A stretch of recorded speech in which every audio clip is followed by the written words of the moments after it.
Assalamualaikum everyone. My name is Muhammad Aftab Ishfaq. I am a foundational student at Enhanced School Islamabad Barakaw campus. So जैसे कि आप जानते हैं हम जब भी आते हैं एक नए गेस्ट के साथ आते हैं, एक नए इंटरव्यू के साथ आते हैं। तो आज भी हमारे साथ एक नए गेस्ट मौजूद हैं।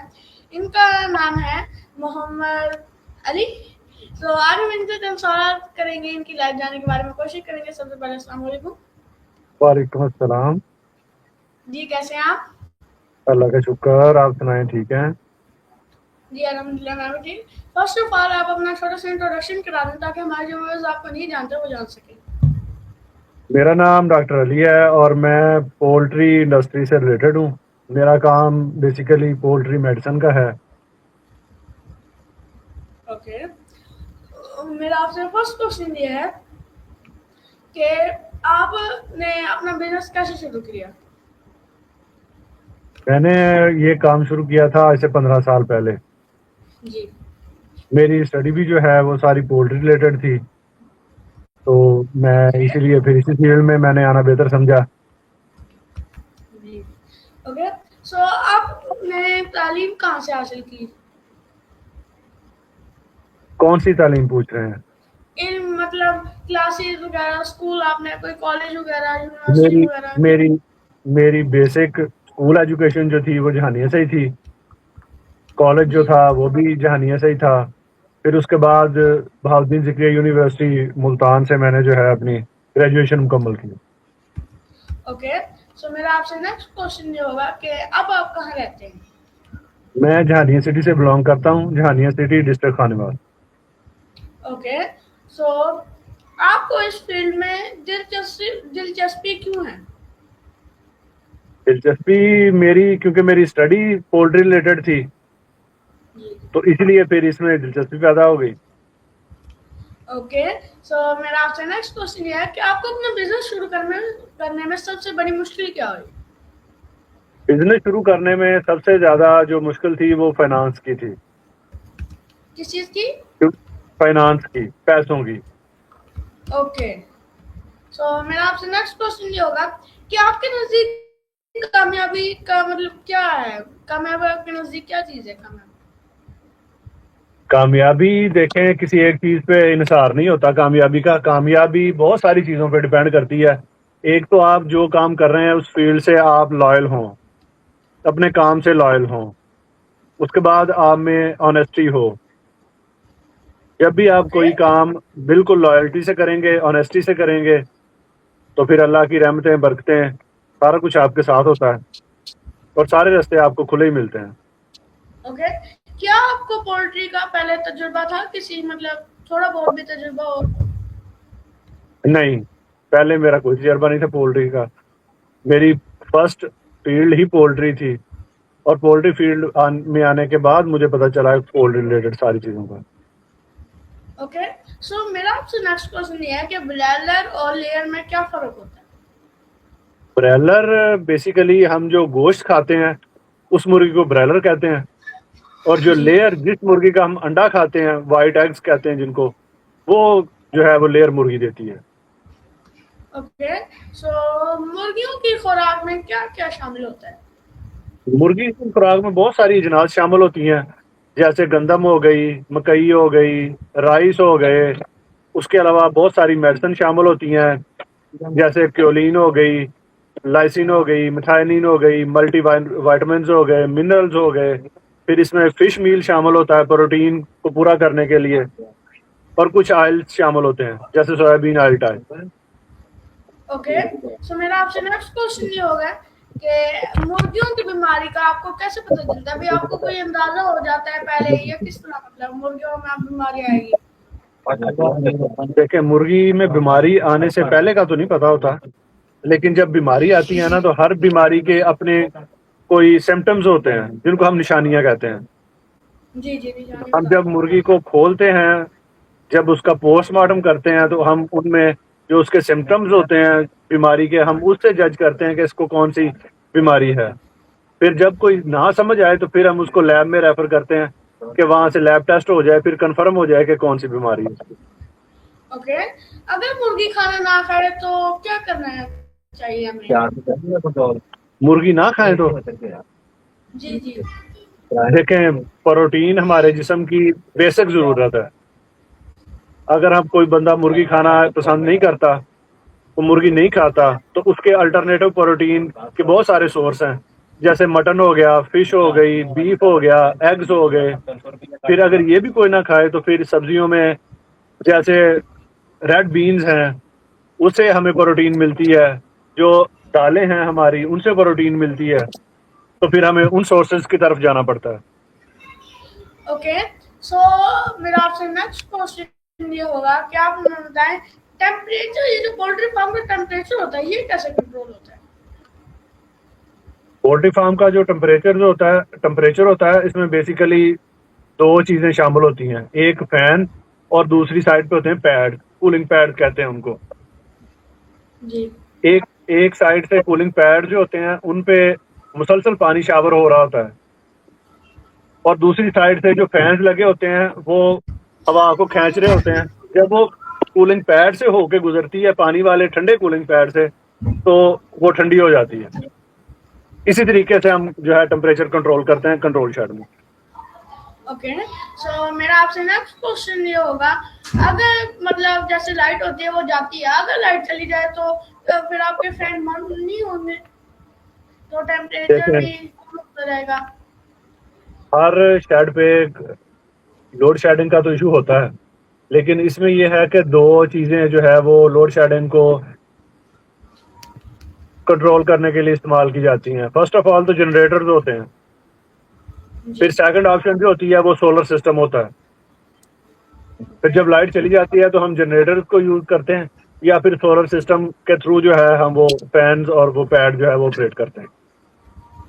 ओके, मेरा आपसे नेक्स्ट क्वेश्चन ये होगा, अगर मुर्गी मरने लगे तो क्या आप फीड कम करते हैं या मतलब उतने ही रखते हैं? मुर्गी देखें, जब कोई बीमारी आ जाती है ना मुर्गियों में, तो फिर जैसे इंसानों में कोई इंसान बीमार हो जाए तो उसकी ट्रीटमेंट हम मेडिसिन से करते हैं। जी जी। ऐसे ही मुर्गियों में जैसे कोई बीमारी आती है तो हम पहले उसको जो है वो मेडिसिन से ट्रीट करते हैं। ओके, मेरा आपसे नेक्स्ट क्वेश्चन ये होगा कि वैक्सीनेशन क्यों जरूरी है?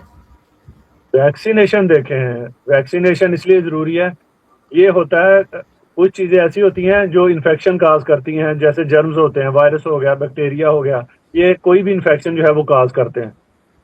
अगर इम्यून सिस्टम बेहतर हो तो बीमारी नहीं आती, क्योंकि उसको जो है इम्यून सिस्टम अर्ली स्टेज पे ही उसको कंट्रोल कर लेता है।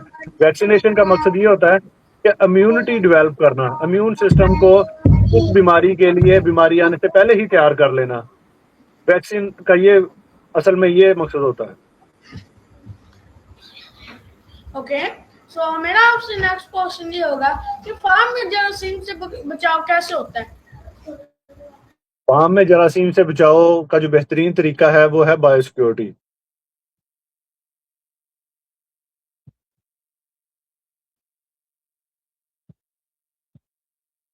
हेलो,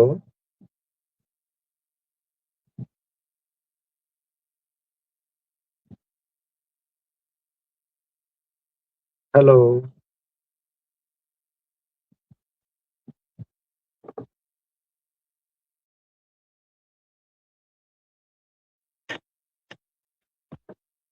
आपा आवाज आ रही है आपको?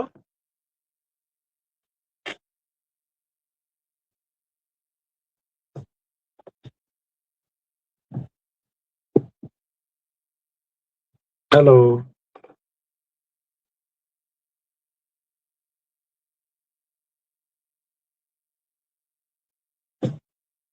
हेलो।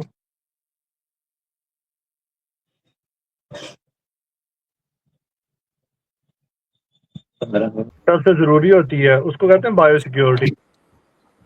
बायोसिक्योरिटी मीन्स के जो शेड की बाउंड्री है, उस शेड में किसी भी आमदोरफ्त को जो है रोका जाए। जैसे इंसानों का आना जाना, जरासीम फैलते हैं या तो इंसानों के थ्रू ट्रांसमिशन होती है, या फिर जानवरों और परिंदों के थ्रू होती है, या फिर बाई एयर होती है।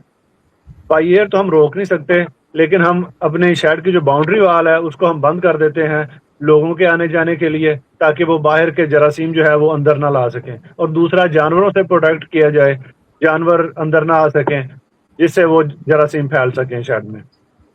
ओके, सो मेरा आपसे नेक्स्ट क्वेश्चन ये होगा कि ब्रायलर मुर्गी को तैयार होने में कितने दिन लगते हैं? ब्रायलर मुर्गी तकरीबन 40 दिन में जो है ये तैयार हो जाती है। ओके, जो लेयर मुर्गी होती है वो कितने दिन में अंडा देना शुरू करती है, और वो मतलब उसकी फीड वगैरह का क्या होता है? लेयर मुर्गी जो है ये 4 महीने में अंडा देने के काबिल हो जाती है। ओके, सो मेरा आपसे नेक्स्ट क्वेश्चन ये होगा, अ, ये जो है वैक्सीनेशन वैक्सीनेशन कौन कौन सी होती है? वैक्सीनेशन बीमारियां बेसिकली जो वायरल बीमारियां होती हैं उनके अगेंस्ट यूज होती है। जैसे एक को कहते हैं हम आईबी, इन्फेक्शियस ब्रोंकाइटिस, फिर उसके अलावा एनडी जिसको न्यू कैसल डिजीज कहते हैं। इसमें 2 स्ट्रेन होती हैं, एक न्यू कैसल डिजीज होती है और दूसरा इसकी स्ट्रेन होती है जिसको हम लसोटा कहते हैं। फिर तीसरी होती है आईबीडी जिसको कहते हैं हम इन्फेक्शियस बर्सल डिजीज। ये 3 किस्म की जो है वो वैक्सीनेशन जो यूज होती है। ओके, मेरा आपसे नेक्स्ट क्वेश्चन ये होगा कि अगर मुर्गियों के जो नाखून वगैरह होते हैं, चोट वगैरह अगर ज्यादा बढ़ जाए तो हम उसके लिए क्या काम करते हैं, मतलब कैसे हम उन्हें कटवाते हैं या कुछ कोई वैक्सीन वगैरह कोई दवाई वगैरह लगाते हैं? तो मुर्गियों के नाखून तो बेसिकली नहीं लगते। मुर्गियों में एक बीमारी होती है कि जब मुर्गियों में कोई मिनरल्स या कैल्शियम की डेफिशिएंसी हो जाती है ना, तो फिर एक दूसरे जी। को काटना शुरू कर देती है। खास तौर पे जो लेयर मुर्गी होती है या फिर जो हम घरेलू सतह पे रखते हैं जिनको हम गोल्डन मिश्री कहते हैं, तो फिर हम उसमें डिबेकिंग करवाते हैं। डिबेकिंग का मतलब ये होता है कि उसकी चूंच को कटवाना। फिर हम छोटी उम्र में ही उनकी चूंच कटवा देते हैं ताकि वो एक दूसरे को काट ना सकें। ओके, सो मेरा आपसे नेक्स्ट क्वेश्चन ये होगा कि ये जो पोल्ट्री फार्म की सफाई होती है ये दिन में कितनी बार होती है? पोल्ट्री फार्म की सफाई बाहर से तो देखें इतनी बार मर्जी कर लें, लेकिन अंदर से सफाई जब एक बार प्लेसमेंट हो जाती है, हम चूजा डाल लेते हैं, तो फिर अंदर की सफाई नहीं हो सकती। फिर हम उसमें रैकिंग करवाते हैं। रैकिंग का मकसद ये होता है कि जो नीचे बुरादा होता है, हम उसको एक हल टाइप एक होता है एक औजार, जिससे हम उसको हिलाते रहते हैं ताकि वो लिटर जी। नीचे वाला जो है वो बुरादा गीला ना हो, वो हवा से खुश्क रहे। फिर जो फाइनल सफाई हम करवाते हैं वो जब फ्लाग ओके। मुकम्मल हो जाता है हमारा, तो फिर फाइनल सफाई होती है। वो बुरादा उठवा के फिर नीचे की सारी जो फ्लोर होता है उसकी क्लीनिंग होती है और उसकी सारी मुकम्मल सफाई होती है।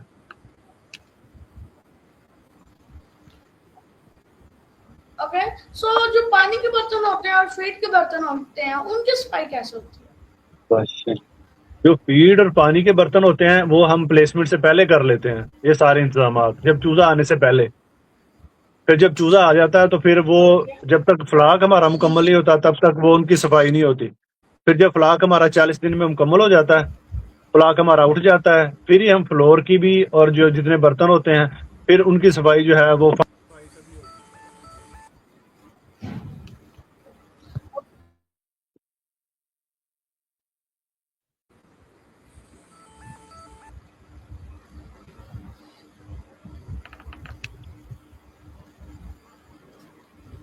ओके, सो मेरा आपसे नेक्स्ट क्वेश्चन ये होगा कि कौन कौन सी वैक्सीन ज्यादा जरूरी है? वैक्सीनें देखें सारी जरूरी हैं। कोई भी बीमारी, अगर हम किसी बीमारी के अगेंस्ट कोई वैक्सीन नहीं करवाते तो वो बीमारी आने के चांसेस होते हैं। इसलिए जितनी भी वैक्सीन हैं उनको लाजमी तौर पे करना चाहिए और टाइमली करना चाहिए। ओके, अमोनिया गैस कौन सी है और इसके क्या नुकसान हैं? अमोनिया गैस जो है नीचे लीटर से पैदा होती है। जैसे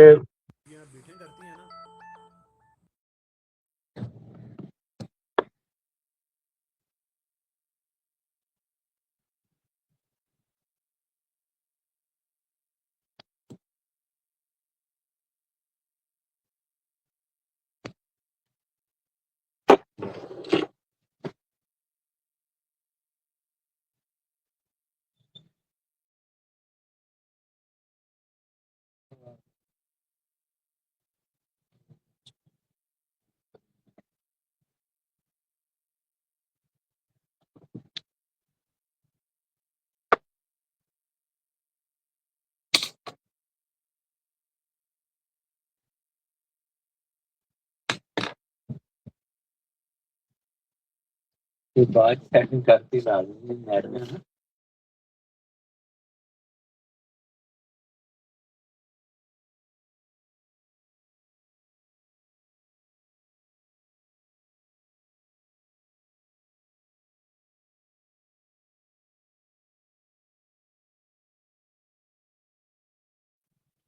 हेलो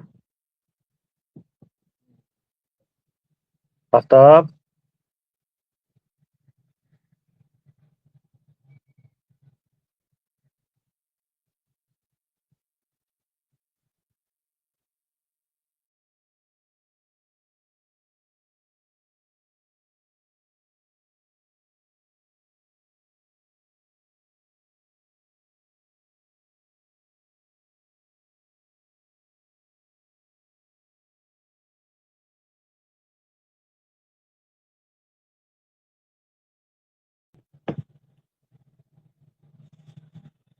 जी जी आफ्ताब, आवाज आ रही है आपको?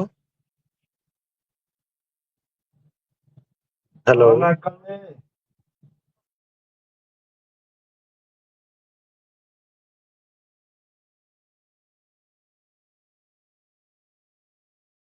जी डॉक्टर साहब। आफ्ताब, आवाज आ रही है आपको?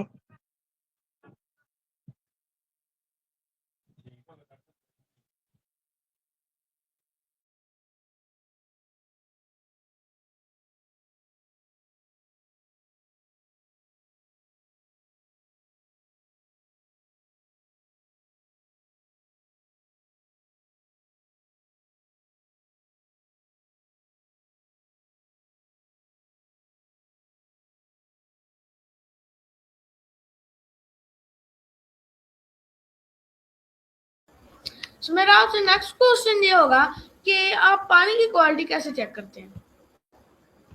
पानी की क्वालिटी चेक करने के लिए हमारे पास मीटर होते हैं, जिनको हम टीडीएस मीटर और पीएच मीटर कहते हैं, जिससे हम पानी के टीडीएस और इसकी पीएच चेक करते हैं, फिर ताकि ओके, इंश्योर किया जा सके कि मुर्गी जो है वो उसको कोई पानी की वजह से कोई प्रॉब्लम ना बने।